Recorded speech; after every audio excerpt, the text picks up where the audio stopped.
Listen.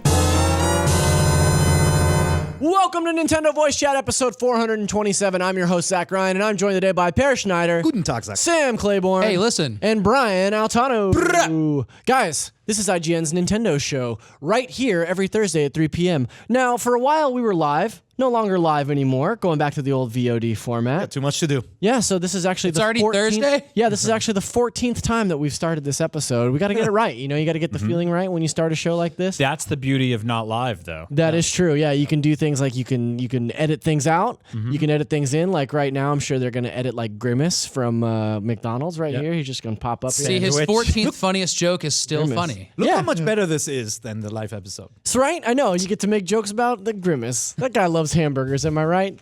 He did. So, I don't know if Are you Grimace saying- likes hamburgers. are you I saying think that he the passed? hamburger Until the accident. the hamburger accident. Oh boy. Grimace doesn't have teeth. He has to take only liquids in. That's a canon. Yeah. Yeah. No hamburgers.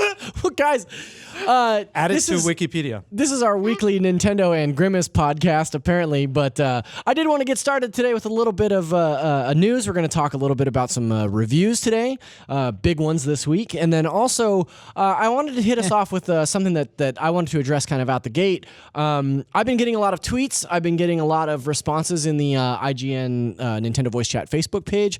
People are asking us where our review and commentary for the Xenoblade Chronicles expansion is. What is Torna? That's Torna. People are like, where's Torna? Why aren't you talking about Torna? Torna. Just like that cool World War II film. But here's the deal. So Xenoblade, you got it. You got my joke. Xenoblade Chronicles was actually reviewed by a freelancer of ours, Leif Johnson, back when it launched last fall. And frankly, the fact of the matter is, without a Nintendo editor, like there's not an opportunity for us to get to and play every little thing and every expansion and every game that comes out. And so sometimes things slip through the cracks. Personally, I kind of missed the boat on Xenoblade Chronicles last fall. I didn't get to play a ton of it. Not really my thing. Didn't really scratch that itch for You me. have So like 90, 100 hours sitting around right now? I that you don't. Yeah, I dedicated all that time. I all my hundreds of hours I allocated to Breath of the Wild last year. Yeah. But yeah, I feel like a lot of people are not necessarily getting upset, but are definitely wanting to know like why we're not talking about it on the show. And the fact of the matter is, like, I don't have a better answer than we're just not playing it right now. I asked Dan about it. We're not doing a review of the expansion, unfortunately. That's correct. But I'm still planning to play it, and probably it's going to have to wait until the kind of like the Christmas break, Right. When I actually have a little bit more time. But I started it. I love the idea behind it. So it's a standalone expansion that you can absolutely play if you haven't played the main game, and kind of like You don't even have to own the main game? Time-wise, right. Time-wise and everything, it is set before the actual adventure. It's like 500 years ago. And so when you play these two separately, you may, like the villain from the full game is in there and all of that. You may learn things about these characters and then maybe later go back to the full game and have a very different experience. So I actually really dig the concept. And they've made some tweaks too, like the combat system. And it definitely, you can feel that they put a lot of work into it. But right now, no time to play it. So it's going to have to wait a little bit. Yeah, I did want to reach out, though. See, we ended up talking about it anyway, so good for us. Sorry. But I did want to reach out to the Facebook group where I was getting a lot of these comments and just kind of gauge their reaction to this. And so I wanted to read a couple of comments. So Greg Caldwell says, the combat is definitely more welcoming to newcomers. The story is shorter. You definitely level up a lot faster, and it was really good because it explains a lot of the plot holes from the original game. So if you played through the original game, this is definitely worth the money. If you're going to play this first and then the original game, you could do it that way because you definitely would have more context of why things happened in the original game, kind of like what you were just saying. Adam Prack says, I just beat Torna last night, and it was neat! ! They did some cool changes to the battle system to streamline things, and it did a good job of expounding on the backstory for some characters. It's a bummer that it gates your progress a couple of times, but I enjoyed most of the side quests, which end up being mostly required, so no biggie there. It doesn't quite have the production values of the base game, but it's still a really great expansion. I rolled credits in a little over 20 hours, and I did a lot of extra stuff. Cool. So there you go. Fans Adam react. review it for us. Fans react to Torna. Yeah, we'll reach out to Adam and see if he's available, if he's got another 20 not hours Greg. to run back to it. Yeah, Greg. Beat it. We love Greg. No, Greg's a good Both dude. good takes. Thank you for those. Yeah. Okay. On to bigger and better things. Well, let's not say bigger and better. or No, else they're all gonna three come games after you're about us. to talk about are better than that. That's right. So let's talk about brand new games to the Switch that are actually very old games. We've got some new NES classics coming to the all old 10 out of Switch lineup. 10s. That's right, according to Sam Claiborne. That is 10 out of not 10. Let's true. go ahead. Let's rate them one at a time. That is Solomon. a Sam lie. Brian, you threw these on in here, so I wanted you to kind of take the lead on this. Like, tell me about these NES classics that are hitting the Switch Online service. So the big pitch for NES Online on Switch was that, we would get a bunch of new games every month. And, that's happening for sure. In get a some slow way. elf this month. 3 new games will be hitting Japan and the rest of the world this month. That is Super Dodgeball, Solomon's Key, Look at how funny these dodgeball boys are. and NES Open Tournament Golf. And so, not the biggest hitters, but to be fair, this is a service that launched with Super Mario Brothers, Mario 3, The Legend of Zelda, some really good stuff. I would have loved to see something like Zelda 2 or Mario 2 this month, just to sort of be like, we've got momentum, we're going to keep this going. But some smaller, lesser known, but still somewhat beloved titles. Yeah. I think 2 out of 3 of these are my favorite games on the NES. Like, among them, like I think these games are so good. So Wait, I could, really? I'm Serious? not joking. Super Oh, Dodgeball is a okay. rare game that So you people said- out there pay lots of money for because it's really good. Oh. And it's choppy and weird on the NES now, but like it has these crazy in-depth versus mode that NES games back in the day, they didn't let 2 players play all the time. That wasn't a thing. So that this game lets 2 players play at once. You play against each other, and that you have the River City Ransom cast of characters, which has a Japanese name that I can't remember right now. That whole Technos world, but it's that team that made it, and it's like a really cool competitive dodgeball game. So Love that. 10 out of 10 was actually 10 out of 10. Yeah, okay, 10 out of 10. Really Sam, great playable. sprites, too. I really love those little And- guys. But Yeah, is they're- it playable today? I mean, it does look really so flickery and slow. I started playing that game, because I couldn't find it back in the day. Again, it's rare and it's very expensive, so it's cool to get it. Oh, okay. It's What are we talking, like $14, $15? Yeah, you'll probably pay $100 for this cart. That's crazy. It's cool and fun, and I think it's still very playable. I don't know what it's like in emulation, so I haven't tried it yet. But on NES, you forgive a lot when it's an NES on a CRT. Yeah. With the flicker, it doesn't hide it as well in emulation. So you're gonna That's notice true. that. Mario's NES Open Golf is the same game as Mario's Open Golf and the Nintendo Play Choice with a little bit different stuff, and it's a really good prototype Mario Golf game. Now, there's also golf on the NES that stinks. It's like very, very stripped down and boring. But Mario's Open Golf has Mario in it, the princess. It's really interesting. Golf was It's the one. really fun. Golf was the one that was hidden in the Switch's infrastructure, like towar's launch. Correct. Yes. And Yeah, then and you this could is a play it with different. a Wii remote. This is Golf a different is also golf game. on the NES Classic, right? I think it was on the Switch. I don't know if it was on the It's NES. definitely in NES. What's the NES mashup mix-up game that I reviewed that I can't remember? NES Remix? NES Remix. Yeah. It's in that a lot. But this game is like it is great putting, really fun courses, and it's just Mario Golf. Like it gives you a lot of stuff to do in 8-bit, and it's really looked over all the time. 10 out of 10. And now for the not 10 out Solomon's of 10. Key for me is not a 10 out of 10. People really love this game. I actually missed this on the NES, but bought it when it came to Virtual Console on Wii because that was when they sort of did a good job of eventizing new releases all the You time. bought everything. Let's I be bought honest. everything. Yep. because I was an idiot. And I bought this game, and I wanted to love it more than I did. It's a very smart sort of puzzle platformer where you push boxes around effectively. But that's the very reductive way. It's like Adventures of Breaking it Lolo. down. If you've ever Yeah, it's played got a that little of series. that. Okay, so that's a better comparison because when we first saw the Nintendo Switch Online presentation a few weeks ago, I guess that was maybe a month or so ago, they had this sort of like block text like layout for all the games that they were going to bring to the Switch Online service. And I remember specifically Brian was like, whoa, Solomon's Key is going to be in there. Solomon's Key is a game that I had not even heard of before. Right. It's kind of a deep cut. I mean, NES was around. I spent a lot of time with my neighbor's NES when I was a kid. I didn't own one until much later in life, but I didn't know anything about Solomon's Key, and so this one to me is sort of the outlier in that like I'm kind of interested in it just because like it's this relic that I completely missed. It's cool, but it's like this is not enough to sustain this service for the month. It's just not. Like if you got an email from Netflix and they're like, we have 3 new movies this month, and it's like, I don't know, Happy Gilmore, Rocky 2, and Ernest Goes to Jail, you'd be like, this is a bad month for Netflix. I see what you were trying to do there. I think you should have gone with Happy Gilmore for the golf game. Maybe Dodgeball for Dodgeball. Okay. And Quartermain for Solomon's Key. There you Oh, go. okay. That's yeah. Yeah. Either way, Perfect. not a great month for Netflix. And so, like, there were some other things listed in the original reveals for the month-to-month breakdown. Nintendo did reveal, like, between now and December what we'll see.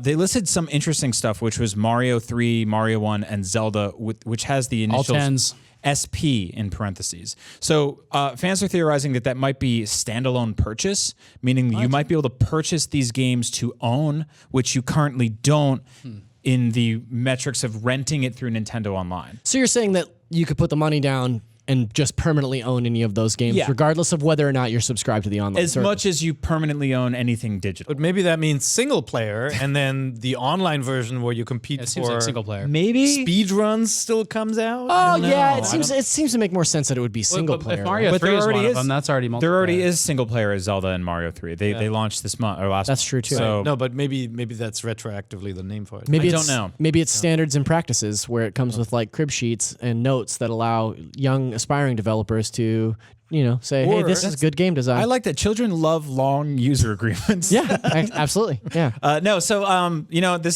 we're now seeing the momentum continue, if you want to call it momentum, of Nintendo Online and what the NES side of that means. Still nothing on Super NES, GameCube, N64, nothing like that. So this is it.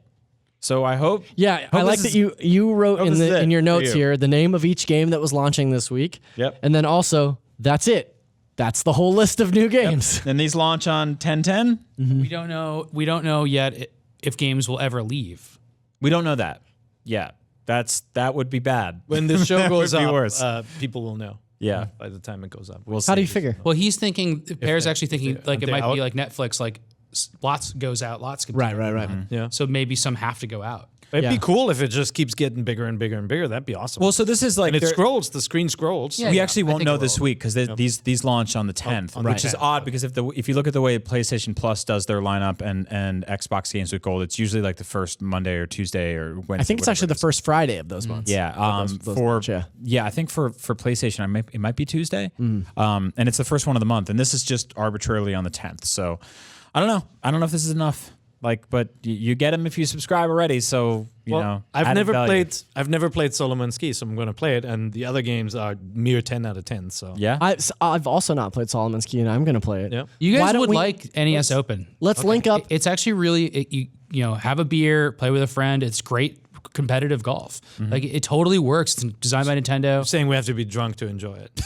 Well, like golf. I like beer. Just like real golf. Yeah. I mean, it's the only sport that I know of that you get better at the drunker you are. that's Okay. true. Yeah. Very good. That's true. That's what it says. Golf in the is rules. in that rare echelon of sports that you can play and at the same time smoke a cigarette and it has no hindrance in your Yeah. performance.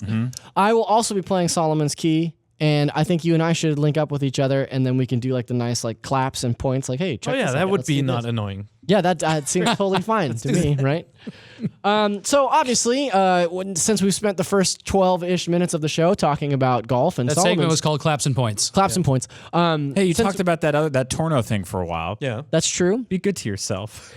We are clearly having what we like to call in the industry a slow news week. We haven't had one of these in years. This is It's been awesome. a while. This is great. It's the first episode of my era of We NVC. should be playing that Torna we- instead of Yeah, talking about this exactly. stuff. That Oh we've, my that God. we've got sort of a slow news week. In fact, to the extent that when I put together the run of shows, I'll often go over to Andrew Goldfarb's desk and say like, "Hey, Andrew, is there any Nintendo news that I really need to hit this week?" And he said, "No." This is rumblings. There's rumors that a new Smash Brothers character is going to be announced because of some side changes and all of that. Okay, but to be fair, there isn't anything big. When isn't a new Smash yeah, it's Brothers true. character Well, about to be announced? I have a new amiibo for the shelf, the Congratulations. amazing Mega Man. So that's big news. get there. So Yeah, that's everybody's right. really excited. We'll about get that, there right? eventually. Is that the third Mega Man amiibo?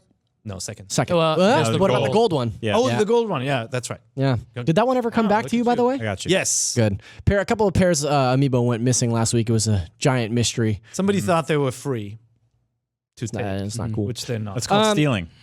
So in lieu of not having a ton of news to discuss, I figured we'd kind of jump in and talk about what we're playing this week. And I wanted to kick it off with this little game, All Was Awakening, which I was watching Pear play earlier today, and I asked him the question, how do you have the time or patience to play another one of these games? I think you're burned out on 2D platforming games on Switch. I'm getting to the point where, the idea of a Metroidvania or, we're taking shots every time we say it on the show, it's really becoming to the point where it's like less of a joke to me and more of like genuine fatigue. I can't play any more of these games, which is ironic considering the game that I'm playing most this week is Mega Man 11. Yeah, exactly. But- I mean, I personally will never get over games like this. I love games like this. I think this is a special one too. When I did that thing I do when I play every platforming game, where the first thing I did was jump, and then decided how much I'll love it from there. And And did you like the feel? Because this game initially handles very differently with the floaty jump. Yeah, and I was like, I'm totally with you. The second I started this game up, and again, this is Always Awakening. It just launched on Switch. It's an 8-bit sort of. This is like not just like an 8-bit retro platformer. Like this one straight up feels like an NES game. Aside from being widescreen, like it's got all the trimmings of a game like that. Comparable to what? Simon's Quest. Yeah, I would say it's a little Simon's Questy, and then I'm trying to think of like That's a Castlevania. That's Castlevania game. 2, yeah. yeah. And I'm trying to think of a game like one of the main mechanics in this is game it Metroid-y? Is it just a Metroid? It's vaguely open world-ish in that like it's not traditionally, you don't run left to right. Like you can traverse different areas and go exploring in different It directions. looked like a Castlevania like map too. Kind of, yeah. it's you don't shoot, right? No, and yeah, you basically you can attack enemies or jump on them, but you can also launch what is like this tiny little green cube, which you use for platforming. Yeah, And so it is a little bit more Castlevania-ish, but like I was reminded of Metroid with heavier platforming for sure, right? Okay. Like there's some precision platforming because the game's airtime is a little bit more forgiving. Like they lean on. I was going to say, how do you balance precision platforming with what you're describing as like a floaty jump? Well, the jump is slower, so you have a little bit more time to react. Okay. And so if you're watching the footage of this game, you can see how like you use a bubble mechanic to get over spikes and all of that. That idea that precision platforming with the like slower jump, I'll actually make an appearance later in the show. But you're absolutely right. yeah, it's a really charming game. It's not for everyone because it's not like if you're thinking of something like Celeste, which I think moves a lot quicker and is a lot snappier. To be fair, I'm always thinking of something like Celeste. You should be because that's a great game.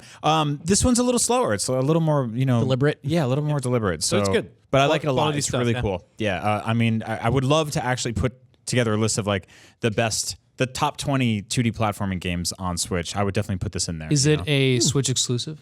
No, this launched on PC a little while ago, so you can also play it there Switch too. but- port from some Steam or something. I think it's only $10. As a manager of video programming here at IGN, who in a time that we're desperate for video programming, I would say, please to make that list of 20 2D platforms. Let's do it. Can we not do assignments on the show? No, that's fine. I mean, we're working. Hold on, let me fill out the Workshop paperwork. it, yeah. we're always working here.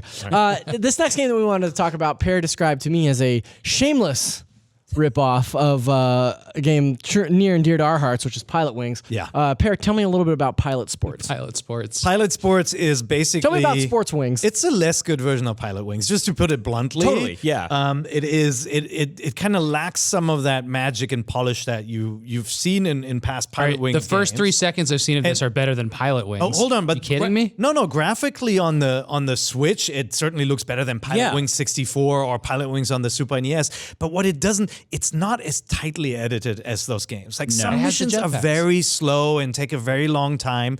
The character animation is very stiff, but you're having fun with this because the physics and the flying, it's all fun. Yes, I completely agree. So we're noticing a weird trend, and I think we'll talk about it in the next game too. And just this week, 2 games were announced. One of them is basically a Wii Fit knockoff, and another one is basically a Nintendogs knockoff. Yeah. I don't know if you saw these games. They're coming to Switch, and basically third parties are saying, Nintendo is taking their sweet ass they can't time get there getting fast their own enough. stuff out there. So let's do our thing. And so funny. Pilot Sports is definitely like, I will flat out say it is a poor man's Pilot Wings. Yeah. And Wii Sports Resort was the last unofficial piloty Wingsy Pilot- thing. yeah. This looks a lot. Wasn't there a Pilot Wings something or other in the 3DS, like just that came native to the 3DS? There was at launch? a Pilot Wings at the 3DS launch. Yeah. Like I've straight up Pilot Wings 3D game. Right. Which was pretty cool. It was fun. This one is definitely this has the UI and I would say the trimmings of something like a mobile game. Like it's you're immediately met with this sort of gut punch that you're not playing something that's like AAA fully polished Nintendo title. You are playing something that is like, obviously created by a small team. And I think that like when you're choosing your character and all of that stuff is just sort of like bare bones. Yeah. But then you get into the game and you start flying around. And you're like, oh, they actually did a pretty good job of animating this game. Yeah. The island looks beautiful. Like it's fun once you're in there. It feels good, and I mean honestly, it feels like Pilot Wings 64. Like the jetpack feels exactly like it, and you do the thing where you collect things or fly through rings, and then you land on a platform. All of that stuff is in the game. But whereas like the Pilot Wings games, kind of like you look forward to a new challenge, and it feels different, and there's this reward in unlocking them. This one is like fly through 10 rings, fly through 20 rings. It's like it feels very same-ish until you get to a different discipline.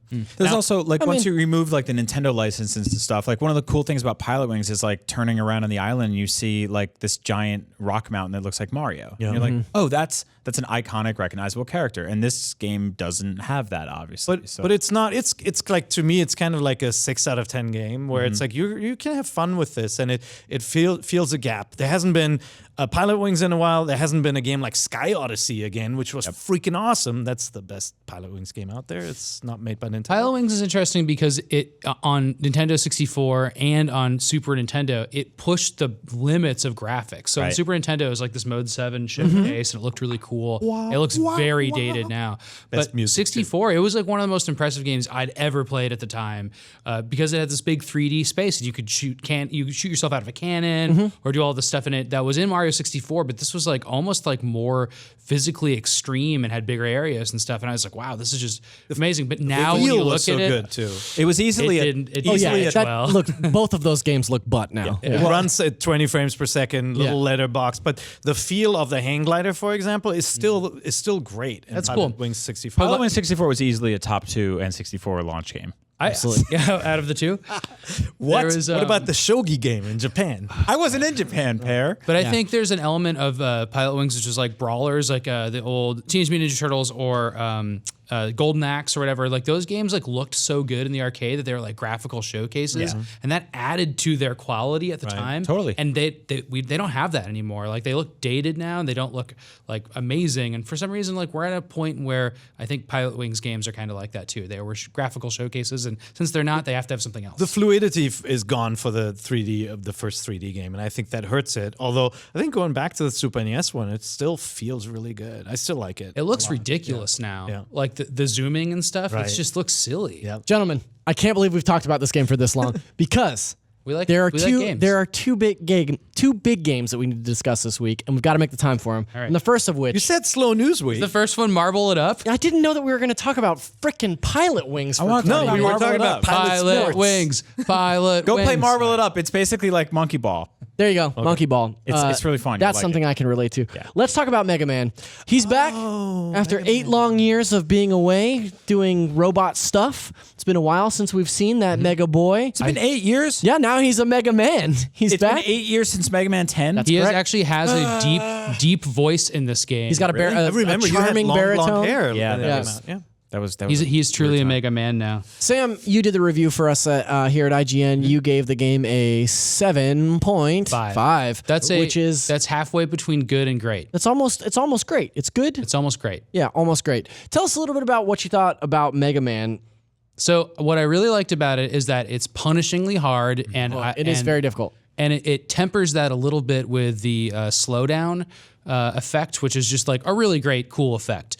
So I like that about it. I liked being like super challenged. And by the way, you guys are all playing it while there's a boss order out there, and people have kind of figured out some tricks to this game. But man, figuring out on your own makes it a lot harder, and I recommend doing Can that. you explain that to people who don't know Mega Man? The Yeah. bosses being Each boss has a weakness to another boss's weapon. And every time you beat a boss, you get their weapon. So you have to kind of figure out the order by which you do that, or else you're facing each boss. And I played on normal, which is the second hardest mode. There's also super hard, and then there's casual and like a really Beginner or something, yeah. Can I ask Novice. you what those modes changed? Because I know in 10 it added basically platforms know. over the spikes. I was really hoping for that. Like it actually filled in blocks in 9. Does it just give you more health? Definitely in 10. Yeah, in this one it gives you more time to slow down. Interesting. And then it gives you more health and probably makes drops like that of the one-ups more common. Yeah. So there's that. What I don't like about it is I personally don't like the style. I think it's a really good effort to get it really near the kind of manga anime look of of the Mega Man original like manuals and how like robots were drawn.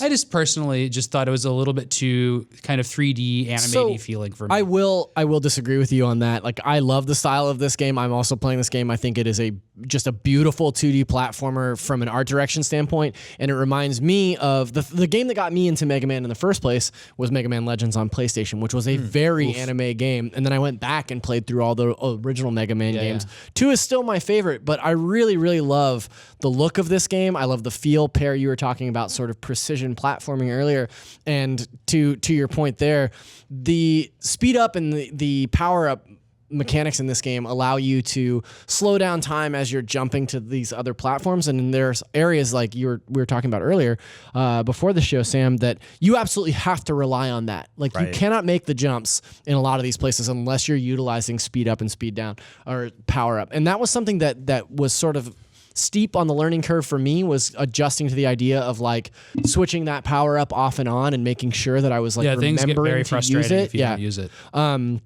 But I'm really enjoying my time with this game. But you can play it with 100% without it. I mean, Mega Man speedrunners will be able to totally play this game straight through without using that effect at all. And I believe there's a secret achievement tied to it too. That's pretty cool. So there's that. I think one of the big complaints I have about this game, and it's, it's been solved in every other Mega Man game mostly, is that the robot bosses are just not that interesting. They're just kind of bland, and a lot of them are just recreations of the last ones, which happens in every Mega Man game. This time you have Flame Man before, or Torch Man, and before we've had Flame and Heat and Fire and everything. So I just I really like the creativity of actually 9 and 10. Like, the last 2 games were super creative on the bosses. They got really crazy.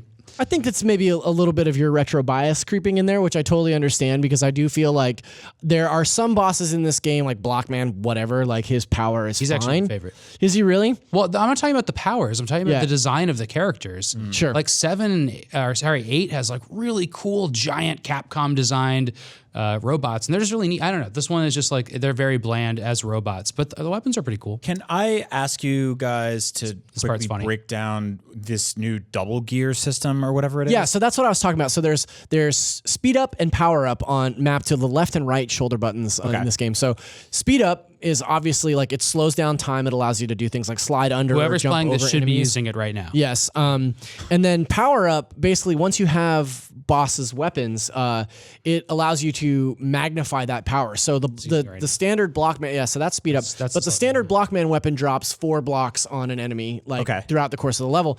But if you power that up, it'll drop a bunch of blocks on it, like right there, boom. Yeah, that's a perfect example. And so, is there a lot of sort of like meter management? Are you collecting icons? It's an overheat situation. Got it. You can only use it for so long before it allows and then you it charges back up.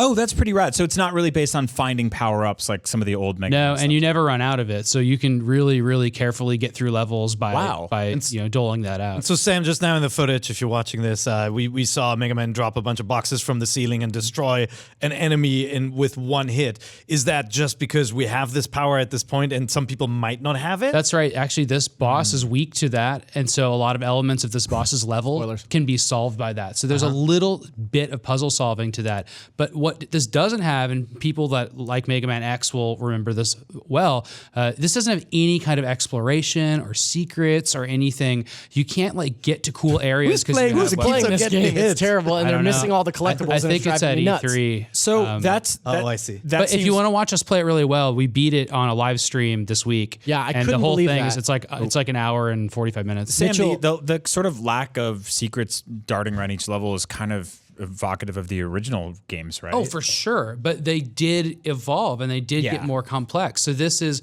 you could call that a throwback, but like seriously, Zelda and Super Mario Brothers came out on the same system this did, and look where they're at now. Right. Look where they're at. So it's like, I respect Mega Man for what it is right now, but it's never going to be great unless it takes a big evolution leap. Now, it's good at what it's supposed to be doing, which is being Mega Man. And I like playing 2D Mario games as much as anybody, and those still exist. But like, what's an evolution of Mega Man that'd be really big? Well, Mega Man Legends. Like, bring back Mega Man Legends and make it part of this like AAA reimagining of old franchises, in that like Mega Man Legends was an RPG. Like, every game now is an RPG. God of War is an RPG. Like this is to actually, me is the way you do a new Mega Man. Yeah, like, I totally agree. Yeah. This is actually what my biggest sort of like pushback at the visual style of this game from the jump was that I like it a lot, but it doesn't fit the tone of the 10 games before it. And so you maybe don't know you're getting a, kind of gussied up NES game here. Because you kind of that's are. fair. Like this would lead me to believe that this is something like the next evolution in Mega Man, and it seems kind of like a half measure. That said, I'm going to buy it now because you guys have convinced me to. Yeah, I know, and I will say like the thing that I like most about this, Mega Man is that the more so than any other Mega Man game, the levels encourage you to swap between powers. That's great. Which is really, really cool because like a lot of those things, like it kind of in the way that like a later generation Zelda game would hand you a weapon and then you use it once on that dungeon's boss and then use it maybe like once or twice out in the open world. Twilight Princess. Exactly. I've always felt that way about Mega Man games in that like you use that weapon in that boss's level and then you use it to defeat that boss and then that's the end of it. But like here you're really switching up weapons a lot and I dig it. We're a little bit over time on Mega Man, but I did want to touch on one more thing, Sam. You've talked a lot in your review and also just to me like one-on-one about how this may be a good foundation for Mega Man games moving forward. Do you feel like this is a good jumping off point for Mega Man games? Are we looking at the first of the next 10 games in the Mega Man series? I mean, I think that it seems like we're going to get 10 very similar games if it's going to stay this way. And I mean, I think people will play them. There's a great Mega Man fan community out there. And I think they want, for the most part, this game. And more power to them. I completely encourage them to ask for more of these. Really briefly, you can play this on Switch, and it's, I think, absolutely the definitive version. Explain that for a second. It works great on the Switch. It looks great. It's a little hard to play when it's in the portable mode, but the classic controller or Pro controller is great for it. But what I really liked is like seriously, the amiibo stuff in it can solve some problems for you. If you pause the game and scan in an amiibo, it can refill your health. Now I know that sounds like cheating, and it 100% is cheating. But after you've played a game a few times and you want to do some other stuff in it, cheating's pretty fun. That's why people play Grand Theft Auto with cheat codes. It's really cool. And like Amiibo just opened up something that you can't do in other versions of this game, and that's it. It's just cool. I just like it. Yeah. Right on. Fair enough. Well, Sam, Mega Man 11, you gave a 7.5, but that is not the only review that you did this week. Yes. What other games did you review, Sam? Yeah, Look at how busy. Just put up the Super Mario Party review. I gave that a 7.3. That is the highest score I've ever given to a Mario Party game, and I've reviewed 9 and 10 at least. I think I might have done another one. Oh, you did 10. I didn't know. Yeah, so it's better than those games, and I think it's the best since GameCube, which has my two favorites besides. They're kind of tied with 2 on it, but 5 and 6 I really like. But this game, it does something really important. If you played the last Mario Party, you might have remembered that you all get in the same thing together, and then you don't get to play mini games unless you land on a mini game space. Right. It's just like it takes out the autonomy of like strategizing on a board. That's so lame. It sounded like a bad idea, and then we played it, and it was a bad idea. This just reverses that, and then at the end of every We turn, were right. Yeah. you all play a mini game. So just those changes alone make it great, but not great, but better than that last game. But it also every mini game I played, I don't have any that I want to complain about. Like they're all interesting and fun. Yep. You can only play it with the Joy-Con in one configuration with the little. I don't even know what to call it. It's the wrist strap edition, one at a time. So everybody has to play that way. And that means that you have to charge a bunch of Joy-Cons or have a bunch of Joy-Con charger stuff ready. And that was the most annoying thing, I think, for this game. That is pretty annoying. Limited me. Yeah. You can just with your Wiimotes or your GameCube controllers or your Nintendo 64 controllers, plug them in or replace the batteries, And you just can't do that with this. If you could use the Pro Controller, you could do that, but you can't. Yep. You have to play this way. So just be aware. You might have to buy some more Joy-Cons or have a friend over to play with us. So if you're playing this game like 2-player at home, you both use a Joy-Con with the Joy-Con grip thing, or the you can't use the grip. Okay. You can't use the dog face grip. Yeah. You can only use the shoulder So adapter. 2-player, Yeah. by nature of owning a Switch, you can play 2 players in Mario Party, which is cool. You can even play it off the screen or off your TV, which is kind of neat too. But yeah, there But are a you lot have to have 2 more Joy-Con. You can't use your Pro Controllers to add another four players. Yeah, because it uses a lot of motion controls too. Like when you and I played it, there was the ice shaving game, right? Yeah. Where you have to move the Joy-Con in circles and stuff. And so they probably want to focus on making making sure everybody has the exact same feeling controller. It's Because like leveling the play field. I could see it being an issue if maybe the Pro Controller felt different. So the other thing you mentioned, obviously the forcing every player to be together in the same car was a bad idea, I felt. What this one actually does, it goes one step further in the team mode, where so good. you can you team up in 2v2 teams and you roll the dice at the same time, and then both or consecutively, and then both players get to draw their path on the boards. And it's a grid same instead of a linear Candyland-like board. It becomes a grid, and so there's all this interesting strategic stuff to getting where you need to go, or overshooting where you need to go, and just it's really chaotic and I fun. really like that because of the strategies. Like you can now split up, and if you have an item, you can use all these items to an item where one player can warp to the other. You can actually strategize and say, "Hey, I'm going to get the star over here. Maybe she'll move to your side of the board, so stay over there, and I'll warp back." Like all of that stuff makes this a much more strategic game than the last one. I saw some sort of kickback from fans saying that there are only 4 boards in this game. That's the next point to make here is that there's so much extra stuff in this, and you might be wondering, like, why haven't we mentioned the banana game or the baseball game or like all these other little mini games in it? Because all of those are in there, and they're like seriously like. I hope you get more enjoyment out of them than I did, but everything was about 5 to 10 minutes of fun. Right. And then like everybody wanted to go back to playing the other Mario Party games. Of course. So the core Mario Party game called Mario Party, and then the other partner party game, the co-op game, there's 4 maps and they're shared across those. So you just play the same thing over and over again. And again, like it's good while you're playing those, but maybe there'll be DLC. I don't know. So That's definitely not been hinted at, and so I can't like rate the game saying like got a lot of this is going to be questions. great once the DLC comes. We got a lot of questions about whether or not we thought we'd see DLC. And I mean, for the most part, Nintendo's been really good about supporting their first party games this generation. You know, we're getting a lot of stuff for Mario Tennis Aces. We've seen a ton of content for ARMS and Splatoon. So I don't doubt that we'll hear something about a Super Mario Party DLC that hopefully includes more boards. There's definitely no store or anything in it right now. Yeah, but that doesn't mean anything seen. because Nintendo uses their own store to do DLC.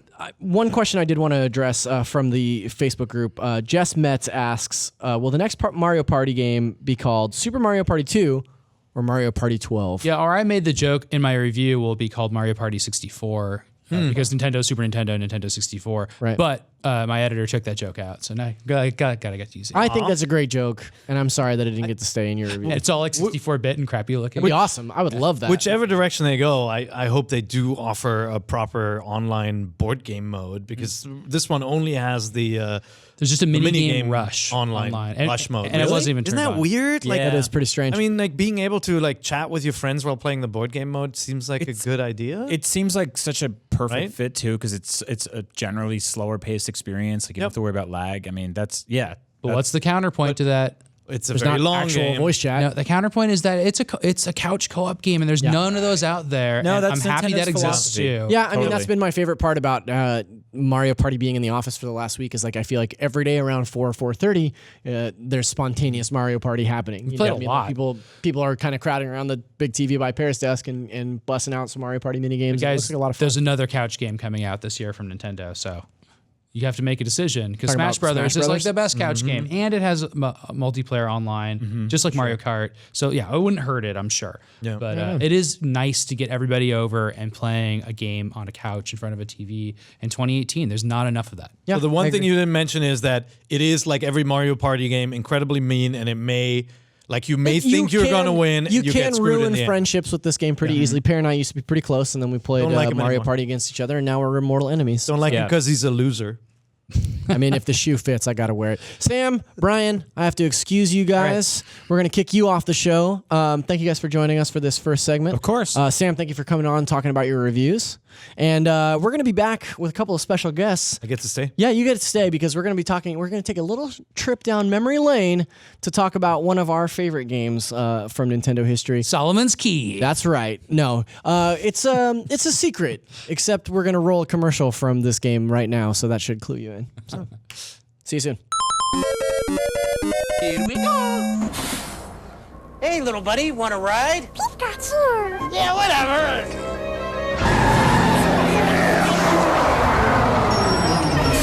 I'll be right back. Where can you catch all 150 Pokemon? On your Game Boy, that's where. Pokemon for Game Boy is here. With both packs, you can catch them all. Games and systems sold separately. Listen. Welcome back, everybody. I'm joined by Armando Torres. Hello. Miranda Sanchez. Hello. What's up, guys? Hey. Pokemon's up. No. Welcome. Great news. I brought you on the show to talk about Pokemon. Like you said earlier, it is a slow news week. That's not necessarily the case. So I actually piloted these sort of like retrospective kind of pieces a while back, and I haven't had an opportunity to do one. Because it is a slower news week, I thought it might be a great opportunity for us to take a look back at one of our favorite franchises, Pokemon Red and Blue, or Red and Green as it was known in Japan.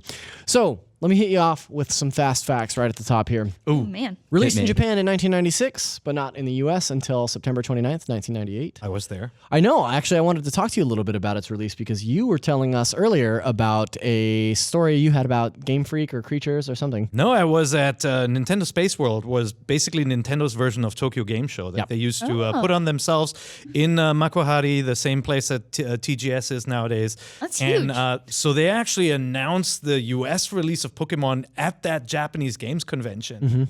And it was a big deal because people weren't talking about Pokemon in the US. Like Right. it wasn't a thing, but it was already this huge monster franchise in Japan. So I remember the days when the day they announced it, and we all said, "Will this work outside of Japan?"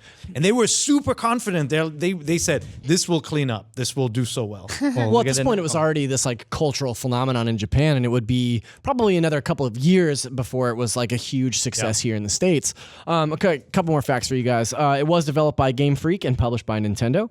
Directed by Satoshi Tajiri, who was known as Dr. Bug to his friends because he cute. loved like collecting and cataloging bugs, which obviously that's a direct that makes a influence lot of of the game. sense. Yeah. Best known for his work on prior to Pokemon, he was the director of Yoshi for the NES and Mario and Wario, which never came stateside but did debut on the Super Famicom.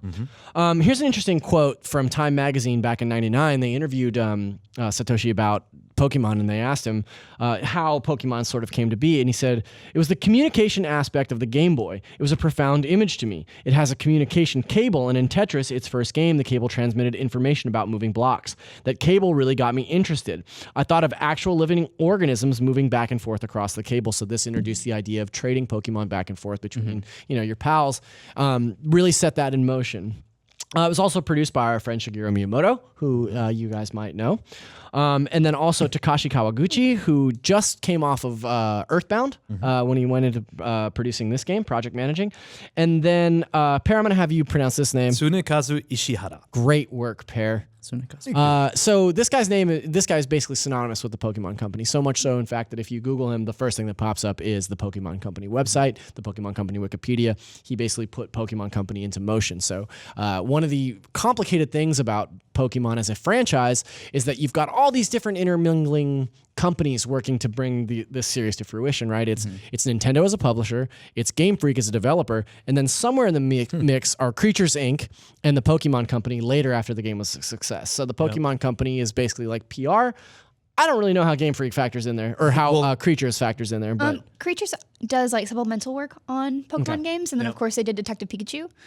So Of they course. have. yeah. It's very important. And then Pokemon Company is a company within a company, right? It has autonomy and operates independently from Nintendo, Right. But it obviously was created as a subsidiary. I did want to ask you guys sort of what was your inaugural experience? What first got you into Pokemon? What was it that really tipped you off? And I'd like to start with our very own resident Pokemon expert, Miranda. I know that you if anybody has had the opportunity to come to IGN for a First Friday tour, you've seen Miranda's desk, which is just filthy with Pokemon, Yeah, it's, specifically Pikachu. Towers of Pikachu. Mostly Pikachu. I call it the Mountain of Pikachu because there are just so many excellent Pikachu designs out there. I think I've brought this before, but it's the Kaiju Charizard Pikachu.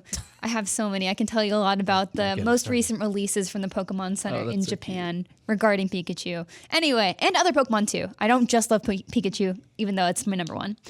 So as far as Pokemon Red and Blue go, I actually had Red first. That was my very first introduction to Pokemon. I was a child, like maybe 6. Okay. Oh my God. So Yeah, I know. so like Same with me. this is the important part, because Pokemon has been part of like my DNA as a person who plays games forever. Right. And so while I would like to say that I remember every single part of it, I don't. I remember getting stuck at Snorlax and being so angry that he was in the road. And just, I think what I really took away from that first experience was just having the sense of friendship for the first time in a game. I think, obviously, again, I was very young, but I hadn't really experienced a game like this before. And I think I was just really lucky that my parents were like, here's a game for you. It's popular. And I got to play with my twin sister, and it was just like such a fun thing to experience as a kid. And then, of course, later when Pokemon Yellow came out, that's the one where I think I really deep dove in and started forming even a bigger bond with Pikachu. Like, obviously, Pikachu is important to me. And that kind of stems off to also from the anime. Obviously, there's a lot of things that are really special with Pokemon, but I think it's kind of in the early days where you kind of figure out what kind of Pokemon player you are too. Whenever I went in, like I viewed all these Pokemon as my friends, right? Like, these are my pals, these are my buddies. Like, not only are we going on this adventure together and like meeting new people, meeting new friends, meeting new Pokemon, but we're growing together. Like, we're learning new things about the different types. We're learning new moves. We're learning new things. I didn't ever pick any of the status effect stuff, and just pick things that attacked. I was like, this does damage. I'm picking this. Oh, every time my Pokemon would get a move like that, I'd be like, why on earth would I give up Surf for? Yeah. Yeah. It's You like, know? oh, it might paralyze me. I don't care about that. I just, this deals damage. And so I think but that's like a beautiful thing about Pokemon, is that you can play that way. Right. And that was like obviously super important for me as a kid. But again, it just came to this special experience of like growing with these creatures and seeing them grow, like actually physically change as we learned more about this world. And so it's very special to me. What about you, Armando? How did you first get into Pokemon? Ooh, it must have been early 90s for sure. The Yeah. earliest video game system that I think I remember my siblings owning was the PS1. And my brother, took ownership of that, and I, would play with him. He mostly played racing games. So you had your Destruction Derbies, your Gran Turismos, your Jet Motos. All I knew as video games were racing games, yeah. And then one day he got a Game Boy, or my sister got a Game Boy. I forget who got it, but they had Pokemon Red. Okay. And I was like, whoa, this is like super new. Like, I'd never played a RPG. Right. I never played a turn-based game.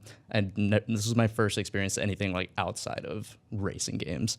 And I really liked it. And similar to Miranda's story, it wasn't until I got my very own copy of Pokemon Yellow that I really dove deep into Pokemon. And yeah, it also I owe a lot to Pokemon. Like, it's the Pokemon that's also grown with me since I was like 5, I think. Yeah. That's ridiculous. This is like an awful way to remind me how old like, I am, sorry. by the way. Oh, please. The fact that you got it at 5 and 6 respectively makes Pear and I feel much older I mean, I'm than we just already guessing. feel. I have so no yeah. idea how old I actually was. But if we're going based on the release date, and my parents both liked video games a lot too, so that I would see them probably give it to me. I could probably check with them, but I'm just guessing. Yeah, if that's the case, then I should have looked at the date. I was around 6 or 7. Yeah. Yeah, as well. Yeah, go for it. Okay. Yeah. So I got into Pokemon sort of like out of necessity because in 1998 I was in the 8th grade and I had a PlayStation and I had played through Final Fantasy VII and really, really loved it. But that was like my first RPG. And in 1998, my PlayStation was hooked up to the TV in my living room. And so I was like, well, I really want to start playing more RPGs, but like obviously my parents are always like watching movies or whatever. And so like I have this Game Boy that I haven't played in a while, because at this point the Game Boy was kind of on its way out. Pokemon really came in at the 11th hour and saved the original Game Boy, or at least like bolstered the sales there towards the end. But it was something along the lines of like, I had a buddy who I was talking to this about, and he was like, oh, you should try this game, Pokemon. Like, it just came out. There's 2 versions. I went with Fire Red. Yeah. And it really sort of like became really engrossing for me. I got into the anime, which was also like my introduction to anime. I got into the trading card game, which was my introduction to trading card games. Yeah, same. Yeah, Same. I played just a ridiculous amount of Red, and then went back and played Blue as well, and then played Yellow when that came out. The original Pokemon to me is still sort of the gold standard for Pokemon games. Like I know that the games that have come out subsequently have been, added more to the formula, changed it up, like added layers and layers of depth, and I think they're all really fun. But I've always been the kind of player that I'll play through a Pokemon game like front to back, and then I'm done with it. Like I don't get into super like rare breeding or like competitive.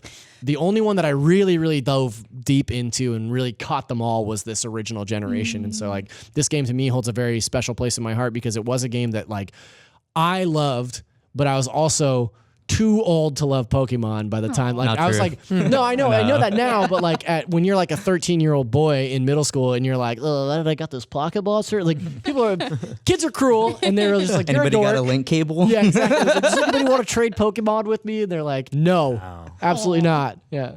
But Parrot, you were in the industry at this point. So even though I'm the oldest guy here, but I probably played it later than you guys, because I worked on the N64 side at IGN at the time, and so N64, so many games coming out. We were really busy covering those two games. No, we it was kind of covering the Nintendo 64 was a full-time job, and I had never bought a Game Boy. I never owned the original Game Boy to this date. And so I kind of ignored the games from a gameplay perspective. We'd write up a news story or two, but IGN back then and no other gaming sites really covered handheld games in depth. It just wasn't like there wasn't much of an audience, maybe I don't know, online. And it wasn't until Pokemon became really popular that we said, let's launch IGN Pocket, a dedicated handheld site with Craig Harris ran it back in the days. And so I really got into it with the Game Boy Color and Pokemon Yellow. I imported Green afterwards. I bought the old games just for trading purposes with Yellow then too, and played the Japanese versions as well. And I mean, if I was too old for Pokemon, holy cow, man! But no, I got really into Pikachu Edition Yellow, and it was I remember distinctly that I had this kind of personality where if I played a Final Fantasy game with a job system, I would go through and I would want every single one of my party to learn all the different jobs, and I was a completionist. And this game really taught me to let go. Because there was just no way to train up all the Pokemon that you caught, and it made you pick favorites that you stick with. And I really loved that game. Stuck with the Pokemon games afterwards, and kept on playing. And only more recently stopped because I felt like it was kind of like the same thing over and over again, quite frankly. But I'm greatly looking forward to playing Let's Go and just kind of rekindle the old love there. Yeah, I do like the idea that it's sort of a remake of this game as well. I did think it was interesting that our review of Fire Red didn't get published until '99, so almost it was a the full launch year. of the Pocket site. Yeah, so almost a full year after the game was released. Craig Harris gave it a 10 out of 10, and he says, "This game just isn't a fad. It's an awesome game worthy of any gamer's Game Boy library," which I think we're probably all in agreement here. Yeah. Definitely.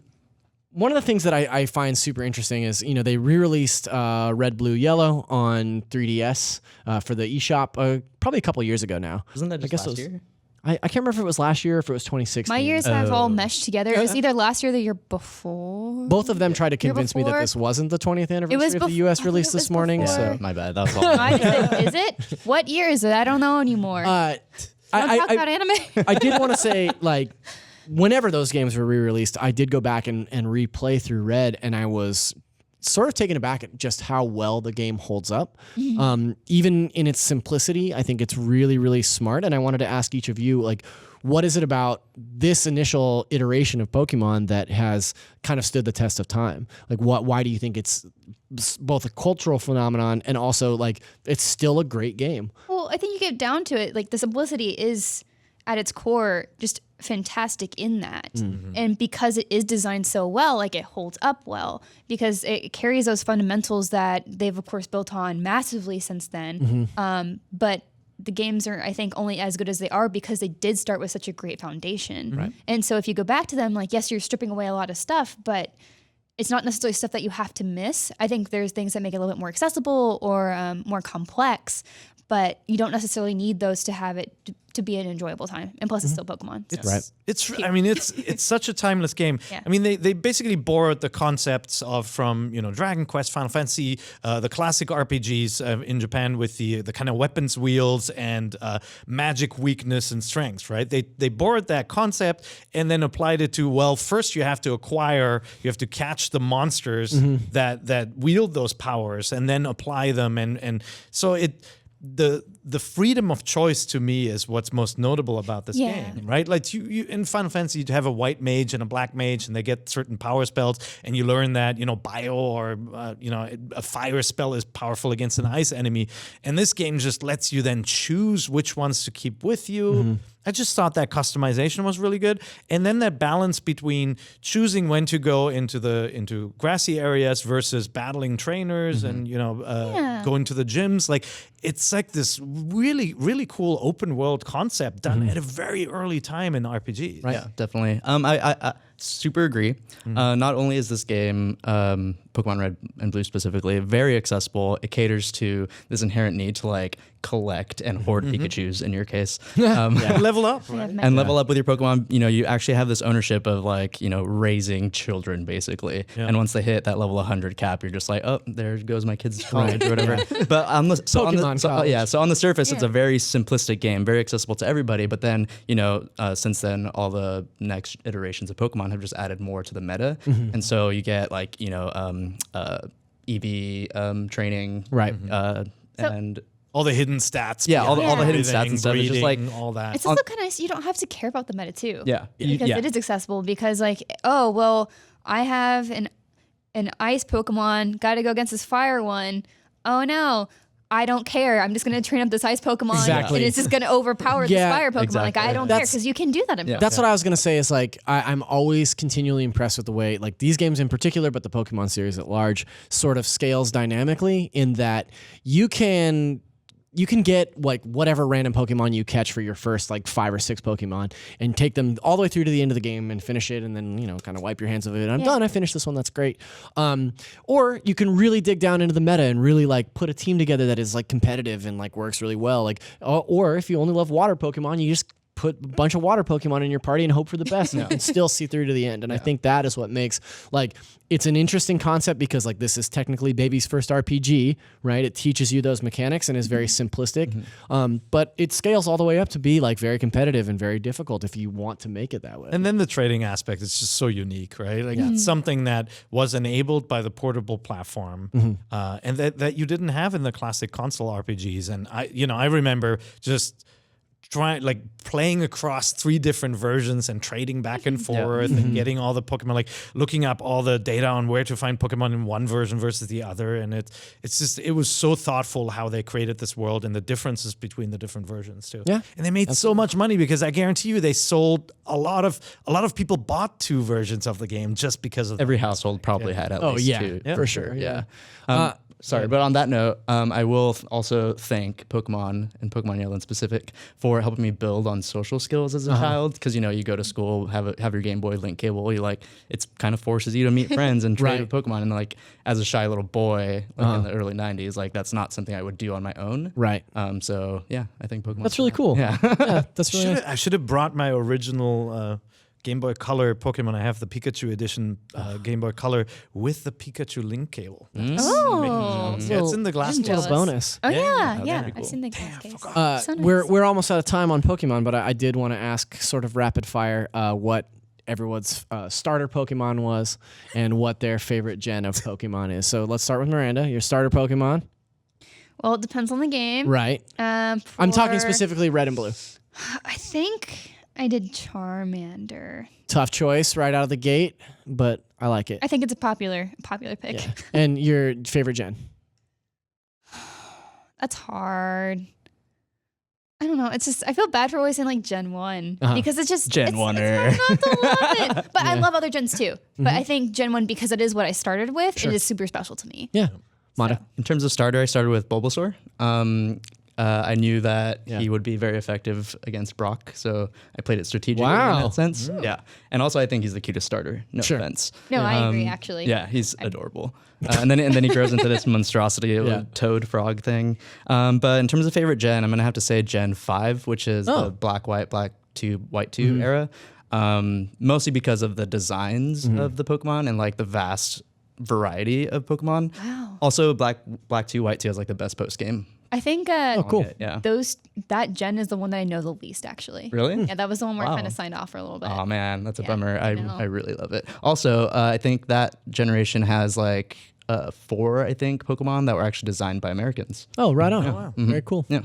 I too am a Bulbasaur fan. In fact, I'm just like a leaf type fan, grass type. Can't remember which, but I traditionally have always started with grass type Pokemon in each of the games, and my favorite is definitely Gen 1. Like, this is a game that occasionally, like I'll pick up and play for a couple hours just to be like, oh, this is simpler times. I really enjoy this. So, well, obviously my original starter was Pikachu, but then when I played red, blue, and green, I went for Charmander as well.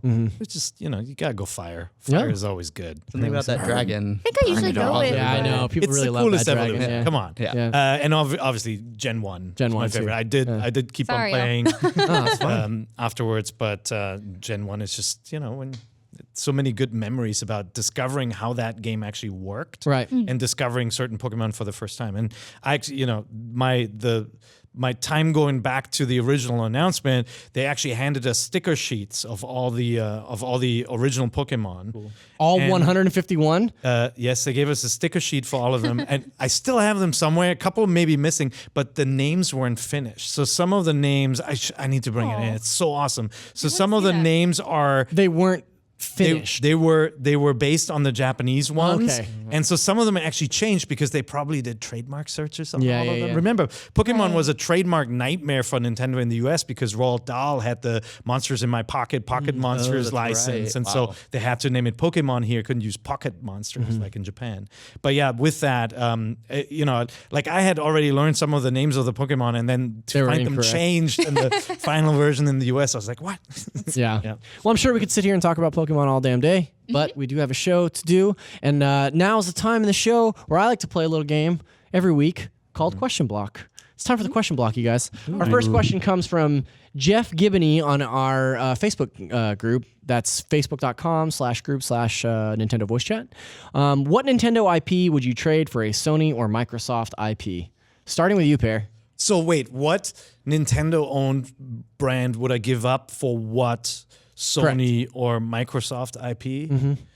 That's really tough. Yeah, that's why I put it on the list. Well, I would give Microsoft Stunt Race FX and get Forza Horizon for it for sure, right? And then with Sony, I would want to grab probably Uncharted. Okay. One of the good Naughty Dog games. What are they gonna get? They will get Dodgeball. Okay. For the NES. I don't trust Sam with this. I know that's not an IP. I'm I can dig cheating. it. I think that's totally fair. Yeah. I would, let's see. I would probably trade ARMS, give them ARMS. Okay. And then I would probably take Legs. legs. I'd probably take Spider-Man because I feel like that's the beginning of a new sort of franchise for Oh, yeah, that Sony. is So I'm into Sony. that idea Yeah. of this Marvel universe kind of coming to consoles. We had Spider-Man games on Nintendo consoles before. During the that- Activision Neversoft days. Is Marvel Spider-Man on Switch right now? No, it's not. Armando? Easily 1-2 switch for Spider-Man. Deal? Yeah. That's easy. That's Yeah, mostly because I haven't played Spider-Man yet. Yeah. I currently don't have a PS4, Okay. so having it on the Switch is like would be a dream come yeah. true, yeah. Totally. I'm really angry that you didn't give me time to prep for this. Yeah, no, that's I'm just like, so lightning round. Same, by where the way. can I, what's the bottom of the barrel IP? Where can we just shove it off? Because I think that's the hard thing too, is I think you guys are picking great things to put on a Nintendo system. But at the same time, I think I'd want it to be something that makes most sense on a Nintendo system. So Pokemon for Halo is what you said.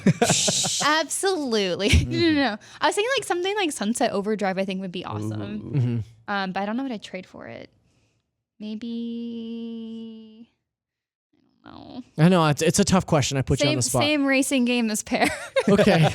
Also, Whichever one that Yeah, was. that also other a one. bad Made a new racing one. game. All right, next one. Fast. Trade a for a different mean fast one. one. Next question is from Nello Maciel, who asks, pro or anti pumpkin spice? Anti. Anti.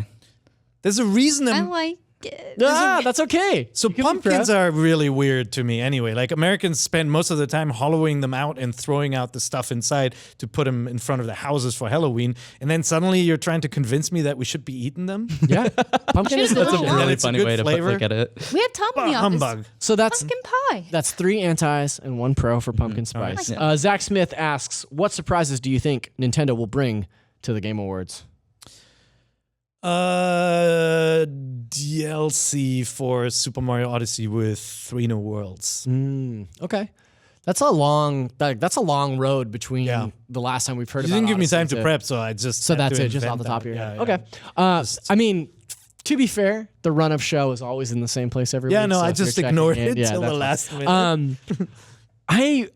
There's a rumor floating around that Game Awards will be the first time that we see gameplay for Metroid Prime or like a cinematic trailer or something like that. And I would love to see anything of Metroid Prime 4 and not have to wait for E3. So my fingers are crossed. Metroid at the Game Awards. Same. I'm not holding my breath, but I would also like to see Metroid, not to keep stealing your answers. No, whatever. that's all right. But you and I are on the same wavelength. It's cool. Totally. But also, continued support for third-party games on Switch. I am super stoked to play Saints Row when that comes out on the Switch, and I'm hoping that other developers throw, their open world games like Awesome. GTA, Yeah. for example, Really cool. onto Switch. I think they'd want to save Metroid for something on their own to present. Oh, I'm sorry. I didn't ask the question of who was wrong on the panel. I just I like how you're picking apart Anyway. the choices now. Anyway, well, I mean, when you get to attack Pumpkin, we have Are they going to some shuffle? I think that they could show maybe a new mobile game. Like, we don't really know what's next for that. yeah. Or at least can't think of what they've talked Kart. about. On Mario the top of my Kart. head. Yeah, So, Mario Kart's yeah. up next. They Yeah, just did so- Dragalia Lost. Yeah. So I know Dragalia Lost is out. So I think maybe giving us a little bit more foresight on what's coming next with that.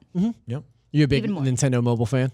I'm actually really interested to see how they try these properties. Because obviously continued support with Animal Crossing, and I want to see just what they want to experiment with next. Like I know Dragalia Lost has been really interesting just because it's not a People Nintendo freaking love thing it. that we know. Yeah. Yeah, and People are so really I'm- excited for that. I'm game. just curious to see how they choose to play with that as a platform. Nice. Caesar Torres asks, "How was your week? Are you all ready to party?" Caesar Torres? He's my cousin. That's your cousin Caesar. I'm just kidding. I'll say my week has been okay, and yes, understand. I'm always ready to party. My week was horrible. Okay, it's only Wednesday. Our water heater broke and it has to be replaced, which means all money gone. My dog had her leg fixator Oh, I removed saw. and is limping about now, but it's sweet. good. She basically broke her leg and it's been with a fixator for 3 months. Yeah. And so she's doing better, so that cancels out all the Okay. money that's gone. So I guess it's okay then. Yeah. Good, but real question: are you ready to party? I'm ready to party. Yes. It's so convincing. Not yet. I just moved to a new apartment and therefore acclimating my cat. So Okay. he's been keeping me up all night. So this week has not been the best. She wants to But play with a slow greyhound. Let me know. I am definitely not ready to party because I'm just going to sleep all weekend. Not ready to party. Yeah. Okay. Is your cat ready to party? I'm sure Doesn't he sound is. like Yeah, it. Yeah. I don't know. It's been a very busy week. Mm-hmm. I'm tired. Wiki's team, I always feel the most concerned for during What are you during playing? the holiday season. What are you working on? What is she I not just working have on? a Is the lot. easier question. Some things I can't talk about. Oh, I see. Actually, a lot I can't talk about. I just got 8 Slack messages since I've been on this, so I'm just kind of oh. Is it? Are you on? What's busy. the big game you're working on that's known that people know about? Oh, okay. I'm not on this project. I'm on the other ones. yeah. So yeah, it's been a lot of just prep work for things coming. Yeah. So, And are you ready to party? is there alcohol? So it depends on your definition of Yeah. partying. Yeah, I think we're okay then. Yeah. Yeah. I'll take a break. Yeah, that sounds good. We'll play Last some Mario question. Party for sure. Last No, I want question. to play Mario Party. There yeah. you go. Gregory Moorhead asks, "What's up, your Greg? current desert island game?" Mine is still Minecraft. So you can't play any other game. You're stuck on an island. We're all yeah. familiar with the concept of a Yeah? desert island something. So yeah, what's your desert I feel like island game? Minecraft, you gotta have friends, otherwise it's not fun. Can we connect online?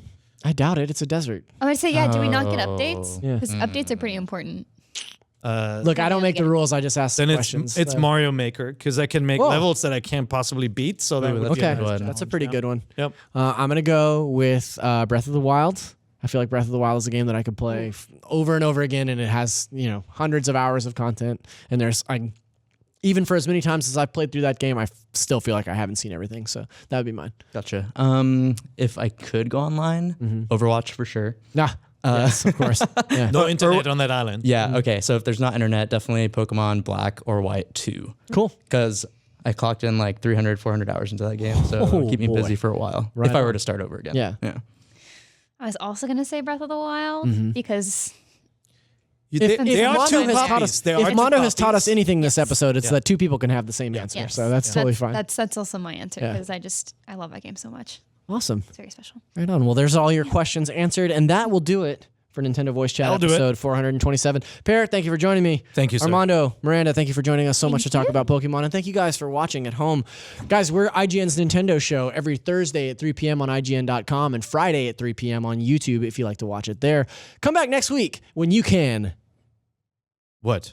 You got to say, get the thing. That's how we've been ending the Get show. the thing. Oh, I thought like party, Super Mario Party. Yeah, you gotta we start get the party now. Yeah. Oh, great. We're the off the thing. party. See you next week. Toodles. Toodles.